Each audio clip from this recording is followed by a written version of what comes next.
What is going on, Nitrosites? It is your boy, the Nitro General here, and welcome back to Week 3 of the NPBA against Nikos, coach of the Miami Magikarps. Now, Nikos is definitely one of our biggest rivals when it comes to the league. He has been in every single season except for last season, since season 1, right? He's the only team. I think Solus joined in the second season, but I'm pretty sure Nikos is the only team besides myself that has been in the league ever since season 1, but he did take out last season. He did sit out last season, so I'm really, really hyped to have him back. He's an incredibly battler. We went pretty much 50-50 on battles with each other. He's got a really crazy team, but before we get into that, make sure you hit that like button down below. If you guys do enjoy this Draft League content, I'm hoping to have some more content coming your guys' way soon. I know I keep saying that, I just haven't had the time yet, but it's I really, really would like some content here soon. So hopefully by the time that the league ends, if not before, we'll have another series or something up. So make sure you guys have your notifications on so you do not miss when a new series comes up, as well as every Sunday when we do have our Draft League video that goes up. Of course, if you guys would leave me a comment down below of anything that happened in this video, anything happened in the battle, anything you thought about the team, anything like that, leave that down below, as well as let me know what your guys' New Year's resolution is.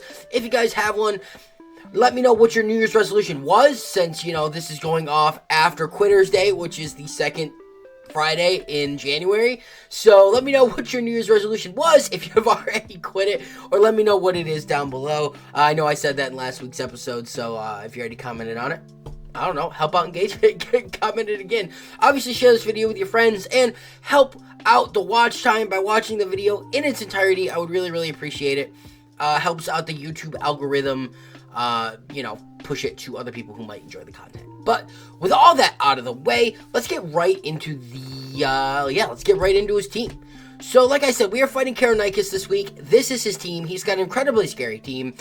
Starting off with his incredibly crazy restricted in Magearna. Steel Fairy is, in my opinion, the best typing in all of Pokemon. He has Gouging Fire, which is incredibly scary.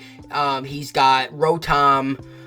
He's got Hisuian Zoroark, which I'm incredibly scared for, as well as 3 water types in Rotom Wash, Gastrodon, and Wugtrio. And Wugtrio's a beast, man. Like, I keep wanting to draft this thing. I'm going to draft it at some point.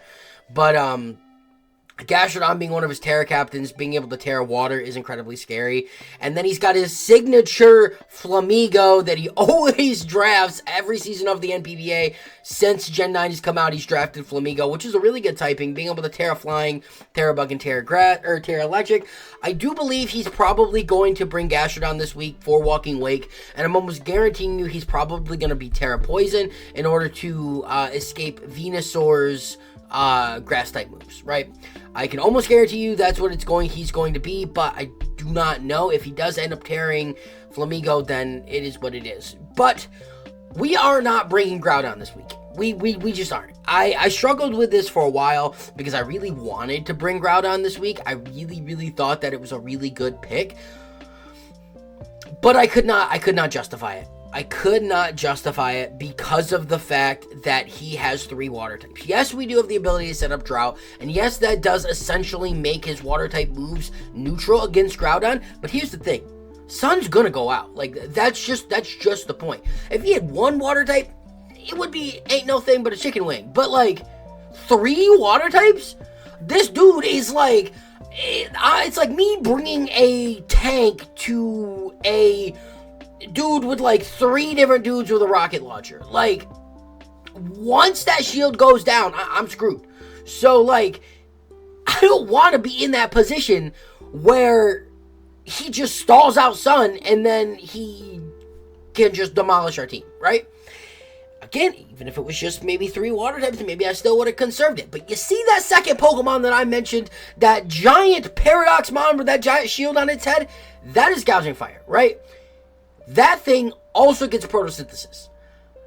He's almost going, I can almost guarantee you, he's bringing Gouging Fire specifically to take advantage of our photosynthesis boost to get that attack boost. And I'm not dealing with a sun boosted, photosynthesis boosted, dragon dancing heat crashing, flare blitzing. Like, nah, like that ain't gonna happen. That ain't gonna happen. And I'm really hoping that he preps for it to be like, man, I can't wait to take advantage of his son and kill all of his moms. It's not happening. It's just not gonna happen. Also, I didn't mention this before. He does have Hisuian, or Galarian Slowking, not Hisuian. Yeah, so he's got Galarian Slowking. This thing isn't coming. I don't feel like it works for our team whatsoever. If it does come, the only reason why I could see it coming is maybe a chilly reception to get rid of the sun, but with just because so he could hit Groudon super effectively with his water types, but that would mean that he probably wouldn't be bringing Gouging Fire, but that just wouldn't make sense. So, starting off this week, we are bringing our Blue the Walking Wake, right? Photosynthesis Modest with the Expert Belt. We're actually switching up the item this week. We ran Choice Scarf every single time. With this set, we outspeed Gouging Fire bearing a Choice Scarf every single time. If he does bring Choice Scarfed, then that's great on him, but that will let us know that he's not going to Dragon Dance, right? And then we can easily come in with our Fairy type and be able to hit this thing or anything like that. So, knowing that it will suck if he's Choice Scarfed, but I do not believe he would be because I feel like he's probably going to be Dragon Dance. If he does get one Dragon Dance off, he does outspeed us. However, I'm hoping that I can just come in and click Draco Meteor. I do have Draco Meteor and Dragon Pulse on this thing. I'm glad I actually ran the calc because originally I had Flip Turn over Draco Meteor. However, A, he does have Gastrodon with Storm Drain, but B, Dragon Pulse doesn't KO Gouging Fire at max HP. It doesn't. Draco Meteor KOs it at max HP with the Expert Belt and max special defense, right? I think with max HP and max special defense, it's got like a 92% chance to OHKO. So he would have to have like max HP, max special defensive, with an Assault Vest to even have a good chance at living Draco Meteor. So I almost ran Eject Button because I wanted to be able to come in, Draco Meteor, get the kill, and then get out. However, I don't feel like that's probably our best bet here. I would like to be able to knock it out, and then the Expert Belt will give us that time to shine. And because we don't have Groudon, because we don't have a super good answer to Magearna, we are running Flamethrower because I want to be able to hit this thing. Flamethrower with the Expert Belt will KO if he's not any bulk invested. If he is bulk invested, we have a good chance of two-shotting it. So if he does, I mean, Shift Gear is incredibly scary. I don't believe he will be Shift Gear though, just because like our team, like he doesn't really need the speed boost for our team. Like our team's fairly slow. I could see him just clicking, like Calm Mind, Flare Cannon, or something like that. So, but because of he does have a lot of really fast mons on his team, we do need a little bit of speed control this week, so we are bringing Flutter the Ribombee. We're bringing Shield Dust, Timid, Focus Sash, with Sticky Web, Moonblast, Quiver Dance, and U-Turn. This thing is actually just really, really good in general for his team. Being able to click Sticky Webs is going to greatly hinder Zoroark. It's going to hinder Trio, Flamigo, Gouging Fire, and he's got no reliable way of getting rid of hazards. So being able to click Sticky Webs, once I click that, it's guaranteed to go up. I am running Focus Sash or Timid because we outspeed the majority of his team, and unless he just doubles up on, even if he doubles up on us, he would have to have, like, yeah, I think we almost guaranteed get Sticky Webs up, right? And then we have Moonblast to be able to hit Gouging Fire, and then we have Quiver Dance just because, it's Quiver Dance and I feel like it could be good. And then we have U-Turn to just pivot. Now, the next mon up on our team is going to be one that I debated not bringing, but I feel like just the offensive capabilities of it is going to be really good. So we are bringing Shredder the King Gambit with Supreme Overlord, Adamant with the Life Orb this week. We're bringing Kotao, Sucker, Stealth Rock, and Protect. As you can see, I'm running Protect on a lot of my mons because I need to scout to make sure that it's not Hisuian Zoroark. Right? And I do have Stealth Rocks on this team because, like, if I can click it, that would be great because that would mean that if a mon comes back in that hasn't taken Stealth Rock damage, they've already been on the field, we know it's Zoroark. So that's the only reason why I would bring that. Otherwise, to get rid of Focus Sashes, but he doesn't really have a lot of Pokemon on his team that really would want to run Focus Sashes. So we have Kotal because it does a crap ton of damage to a lot of his mons, and we have Sucker. Even if I can come in at the end with Supreme Overlord, get the Sucker Punch KO, that's awesome. And then I do want to come in, and I do want to have Protect because I'm really nervous about Focus Blast on Hisuian Zoroark. So, like, I don't want him to come in on with, like, Galarian Slowking or Gastrodon or something like that where I felt a little bit more confident staying in on and then just clicking Focus Blast and then us not being able to do anything. Like, I really, really don't want to do that. Next one up on our team is going to be Venusaur. I spent over an hour after last week trying to figure out how I could drop Venusaur. I really did not think that it has been good for our team. However, I came to the conclusion that I really think Venusaur just looks good, and I feel like it's just more about how I've been thinking about it rather than how I've actually been playing him, right? I've been trying to play him more invested in speed because I need that chlorophyll boost, when in reality, because that's why I drafted him in the first place, but when in reality, Venusaur is bulky, right? Let's just let Venusaur do what Venusaur does best, and if chlorophyll helps, right? I'm not going to focus on trying to make this thing speedy. I'm not going to try to make this thing fast. I'm going to make this thing defensive, right? So we're running max HP, max special defensive with a calm nature this week with the Black Sludge. This thing is going to be able to take so many hits from Hisuian Zoroark, from Ampharos, from that Porygon Z, from Rotom, from Magearna. This thing is awesome, and we have Sleep Powder, Energy Ball, Earth Power, and Substitute, right? So being able to just take hits and being able to Sleep Powder is great. Being able to Substitute and then avoid Taunt from none of his mons, because I don't think any of these get Taunt. But we do have that to be able to, if I can, reliably click Substitute. We do have Sleep Powder. I did run Black Sludge this week because I thought it would be better if he did have, like, a trick Hisuian Zoroark. That way, like, if he tried to trick, us a Choice Scarf or something, or a Choice Specs. So actually I feel like it would be a Choice Scarf. It would not be a Choice Specs because that would be good for us. So we can't go for Sleep Powder or Leech Seed or anything like that. He does get that Black Sludge that'll hurt him every turn. And then we have Energy Ball that's going to be able to hit any of his water types unless it's a Terra Poison Gastrodon, which we do have Earth Power to hit that Terra Poison Gastrodon, as well as be able to hit that Magearna, be able to hit Gouging Fire, be able to hit his Galarian Slowking, and to be able to hit Rotom, right? I mean, that's just what it is.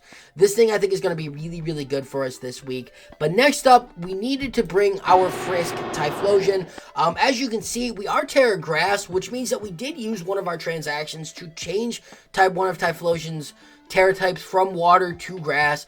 The more I thought about it, the better I felt like it was going to be. And we need to have a Frisk, and we are running Choice Scarf again, because I do just want to come in. Like, honestly, his team bearing, like, Gastrodon, bearing, like, his 3 water types is fairly weak to Eruption, right? So, like, a lot of his Pokemon don't really want to take that. Then we do have Flamethrower. We do have Shadow Ball to be able to hit a lot of his other mons. And then we do have Terra Blast to be able to hit some of his grass types as well. So I can come in, Choice Scarf, Terra Blast on a lot of his water types is really awesome. And yeah, I just think that's just going to be really, really good. And then Frisk will allow us to know whether Gouging Fire is Choice Scarfed or not on switch-in, as well as, you know, seeing what Hisuian Zoroark is going to be Specs or Scarf to. So there is that.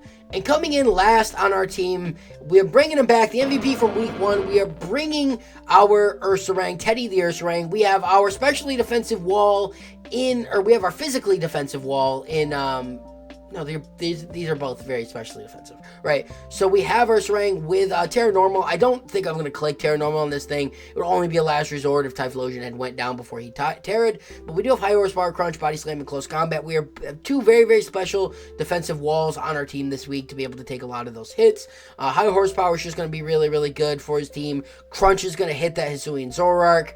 And then we have Body Slam that's going to be really, really good in general. And then Close Combat to hit that Porygon Z, because I need to be able to hit that for super effective as well. So that's pretty much it, though. I mean, it's very, very straightforward. We have a couple offensive mons in, we have Shredder and we have Walking Wake as our offensive mons. We have 2 defensive mons. We have an Eruption, Choice Scarf, and we do have Ribombee. So I feel like maybe Typhlosion, Typhlosion may not have been the best bet for this week, but I didn't really feel like bringing Electros just because of the fact that he did have Gastrodon. And then, like, I just didn't feel like it really hit anything that hard except for that Wugtrio. Like, and technically, if he was regular Flamigo, it hits that. If he's Terra Flamigo, it doesn't hit it for super effective. But he's got 2 water types that I can't even hit with an electric type move, right?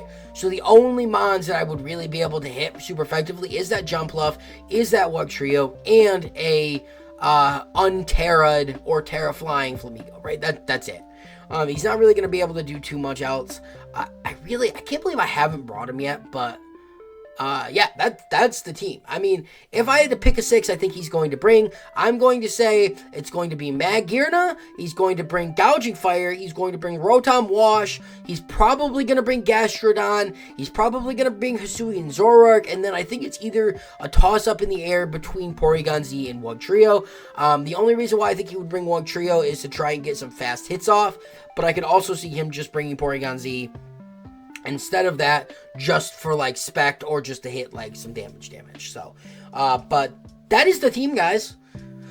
I'm really nervous. Like I said, Karonikis and I have went back and forth between wins and losses. Our very first battle in season 1 of the NPBA was against Karonikis. So, bringing this back, like, I'm really nervous to fight him. He's a great battler. I think we're maybe up on him within recent seasons with wins. But that doesn't mean anything because he can easily come back and demolish us. So he's got a really awesome team, and I'm excited for the battle. So yeah, I guess I'll see you guys there. Alright guys, so here we are in the battle. Wow, he already challenged me. That's actually crazy. I did not expect him to challenge me that quick. So unfortunately here, I did not realize that my mic cut out. Apparently, I moved my mic over to the center of my desk, and it just got unplugged. And even though my mic has LEDs, I wasn't really paying attention to it, and I didn't really realize that I had lost all audio here. So, unfortunately, we're going to do a commentary over the battle here because of the fact that I already recorded this, and I want to be able to do this. So, here I was really surprised that he did not bring any of his water types, right? He had 3 water types. There was no Gastrodon. There was nothing. I was really, really surprised, especially because I didn't bring Groudon. So, I wanted to lead Flutter, and I wanted to lead Vesuvius here because of the fact that I wanted to get Eruption off. Since he didn't have any of his water types, the Eruption was going to be a lot better here. Plus, I wanted to get Sticky Webs up in case he was whatever he was. So, I was a little sad that I didn't bring Groudon at this point. So, he led with Jumpluff and Magearna. So, I come in with Flutter, and we come in with Typhlosion. I clicked Sticky Webs, and then I just clicked Eruption, even though we saw that that was Assault Vest, and we saw that that Jumpluff was Choice Scarf, which is kind of crazy that he put Choice Scarf in such a fast mon, and that should have been a clear indication to me at this point that that was Zoroark, but at the time, I just thought maybe he had a reason that he was running Choice Scarf Jumpluff. Even though I was so worried about that, I wanted to be able to do this. I didn't know how much Eruption was going to do, especially on Assault Vest Magearna. So, but I just wanted to click it anyways, just to be able to take out that Jumpluff, because I didn't think it would be able to do too much, and I felt like he was probably going to go for an Acro into Flutter to try to take me down to my Focus Sash. Or to try and knock me out if I wasn't. So we actually went Gouging Fire straight here, which was good for us because Magearna left. So he did go for that. I knew that was the Zoroark there. And we actually just get that KO right on Zoroark immediately, which is really, really, really cool. And we get the Sticky Webs up. So here I knew that I was actually going to be able to get a Moonblast off into Gouging Fire since he really didn't have anything else that would have been able to straight outspeed me here except for maybe that Flamigo. So I decided what I was going to do is just go for a Moonblast and Gouging Fire. If I went down, I went down here. And then I was just going to click Eruption again. Because, you know, I would have been faster and I would have got a lot of damage done on that Flamigo. Plus, you know, a little bit more on Gouging Fire. We saw the Booster Energy. And then he has Liquidation. And I totally forgot that Flamigo got Liquidation. So now our Eruption did absolutely nothing. and maybe I should have went for the Moonblast on Flamigo, but we actually were able to bring that down. So we went for Crunch, and then I decided to bring in Blue because out of any circumstance, we'd be faster than Gouging Fire other than Choice Scarf here. And I wanted to be able to bring that in just to pressure it. So, and then I brought it in forgetting that it could have been Choice Scarfed and that it might have been be a better option for me to be able to go for Protect and then just see if it switches up moves. And then if it switched up moves, then we know it's not Choice Scarfed. If it didn't switch out, it would have just not been Choice Scarf, and then we could just go for a Dragon Pulse on the next turn. I don't know if he thought that he was faster than me here without Choice Scarf. It was kind of weird for him to not do that. I don't even really know what he was thinking here, but I wanted to go into Venusaur because I assumed he was going to go for a close combat. Or another liquidation, that's what it was. And he was Choice Scarfed on that. So he went for a Dragon Claw, which means that he was not Scarfed, which means that I could go for Dragon Pulse, and there was no way that he could be faster. And then I figured that he was going to go for a Brave Bird here, so I think I actually went into Shredder. I don't think I knew that he was Choice Scarfed yet. So I was able to fully go into our... I was fully able to go into Shredder here. I think that's what I did, right? Yeah, I went into King Gambit, and then we were just able to get that KO on the Gouging Fire, which really awesome that two of the biggest threats were like the two Pokemon that went down turn 1, or like within the first 4 turns.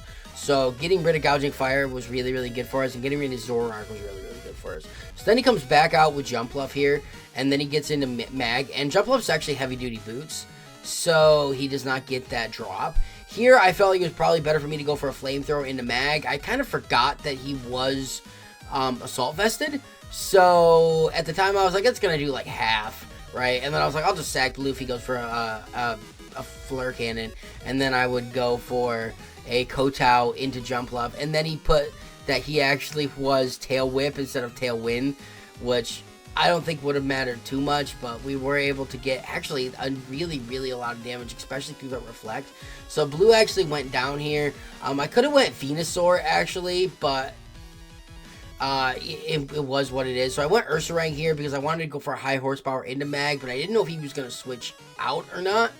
So I actually went for, I'm pretty sure I went for a Body Slam into Mag, expecting a switch into Porygon or Flamigo, hoping to get the Para on either one of those. And then I think I just clicked Kotao again on Jumpluff.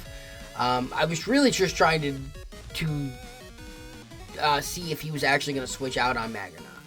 It's kind of a weird situation because he could have stayed in if he really wanted to and clicked like Calm Mind or whatever. So, we decided now to go into, we decided to go, like I said, Body Slam into Mag, and then Kotao into Jumpluff. He stays in, which was kind of crazy, and then he went for a Light Screen. We actually got the Para on Mag, which actually was really good. Then we get a crit through the Reflect, which is really nice. He gets the Soul Heart, which I didn't know worked if it didn't get the kill. But then he does Volt Switch anyway. So we didn't actually get which was probably good, he got that slow Volt Switch off.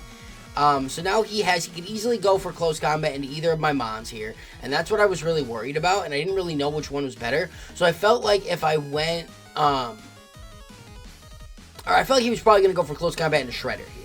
So I decided to Terra Normal and then Protect on Shredder, and I was going to Body Slam on that Porygon Z. So he Psychics, which I think he assumed that I was going into Venusaur there. So we get the Para on Porygon Z, which is awesome. And then I knew that he obviously could do that same thing, so I felt like it was probably in my best bet to go into Vesuvius in Teddy. That way, if he went for a Psychic, he killed Vesuvius. It is what it is. And then we were able to go into Flower Power on Shredder, because if he was just to click Close Combat again, we'd resist it. So that was my thing. Then we see both here that these are both Choice Scarfed, which is crazy that he had 3 Choice Scarf Mons. Exactly what he did, but 34%... even on a Choice Scarfed Mon is crazy. Then he gets the Para. So we were actually able to just click Flamethrower on Flamigo. Or did I click it on Porygon Z? No, I clicked it on Flamigo, and then I actually went for Sleep Powder as well, thinking that he was actually going to stay in, and then I'd get some chip off on Flamigo and then put it to sleep. That was really what I was... And then I was just going to sack Flower Power, just because it was not going to be good really against Mag anyways. I mean, it had Earth Power, but since it was Assault Vested, it really wasn't going to matter that much. So, but then he just really goes right out to Mag. So, and then we go for that flamethrower, and we actually bring it down to 12%, and then we obviously fail the sleep powder.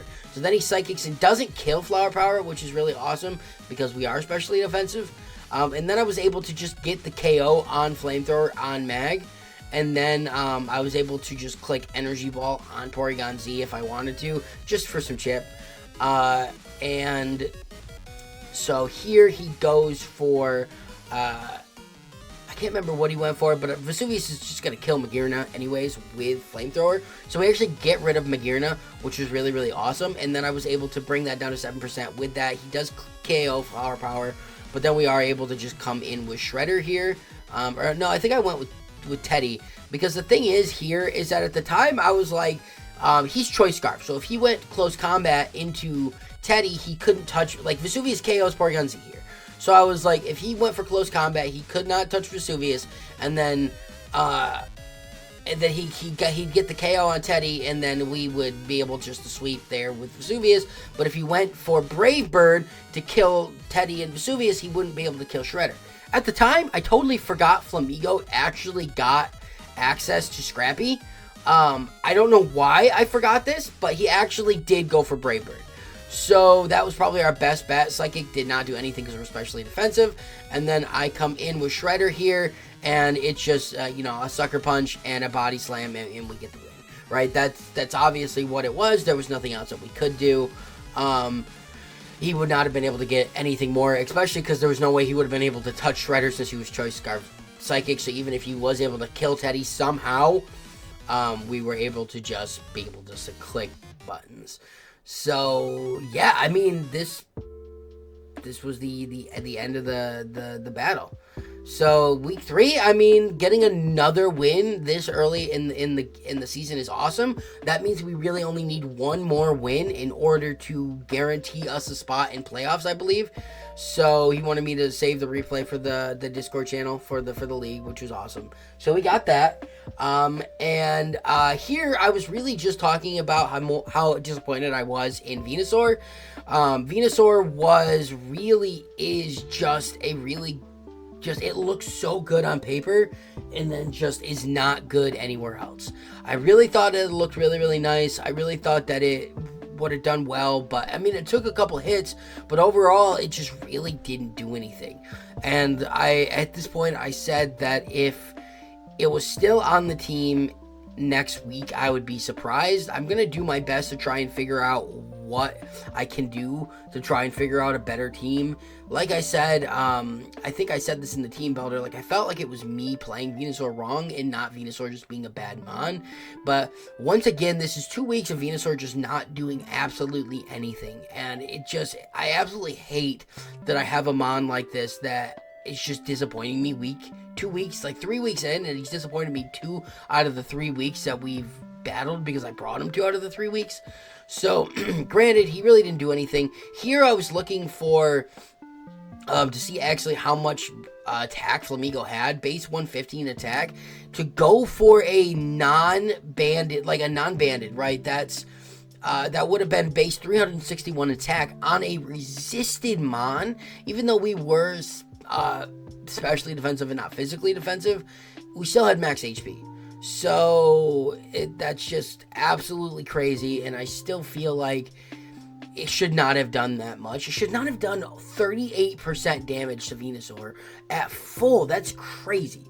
Like, I feel like even if it did 25%, I would have been like, well, I'm, not physically defensive, what it is. But 38% unresisted, Choice Scarf, not even Choice Banded, like, that's crazy. So, I don't know what he was here. I don't know if he was Scrappy.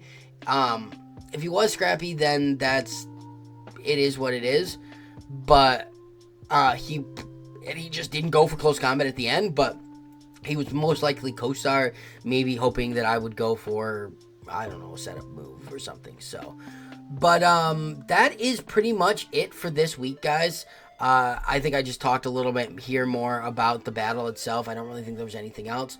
I think I talked about how at the time when I battled, I actually didn't realize that Jumpluff was Zoroark turn 1, and it probably should have been a clear indication that it was because it had Choice Scarf, but I didn't really understand. So, but for that though, guys, that's going to be the end of the video. If you did enjoy, make sure you leave a like down below. Subscribe if you guys are new. Like I say at the end of every video, I am the Nitro General. I really hope you guys enjoyed, and I will see you in the next one. Nitro General is out. Peace.